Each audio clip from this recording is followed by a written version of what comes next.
लो है गाइस, हामी बल्ल आइपुग्यौँ ग्रीन पार्क 7 माइलमा हो यो। कसैले घुम्नु छ भने आउनु छ भने आउनु। जग्गा बहुत राम्रो छ घुम्नुको लागि, फ्यामिलीहरुको लागि नै। हामी पनि फ्यामिली आएको छौँ सबैजना, 2 घर मिलेर केटाकेटी लिएर आएको आज सन्डेको दिन। जग्गा यस्तो छ हेर्नु, बहुत राम्रो छ। यहाँनिर खेल्ने सिस्टम त थियो पहिले, अहिले छ कि छैन पनि, छ होला अगाडितिर। केटाकेटी खेल्ने बहुत राम्रो जग्गा छ। तपाईहरु पनि यही दिमापुरको छेउछाउमा हुनुहुन्छ भने आउनु घुम्नु, राम्रो छ जग्गा। 7 माइलमा हो ग्रीन पार्क हो, राम्रो छ केटाकेटीको लागि, ठुलो मान्छेको लागि।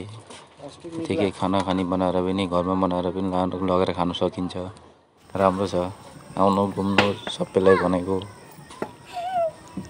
यस्तै टाइम पास बनाएको गाइस भिडियो, के गर्नु त्यस्तै छ है। लाइक शेयर कमेन्ट सब्स्क्राइब गरिदिनु, नयाँ आउनुभएको छ भने। By by.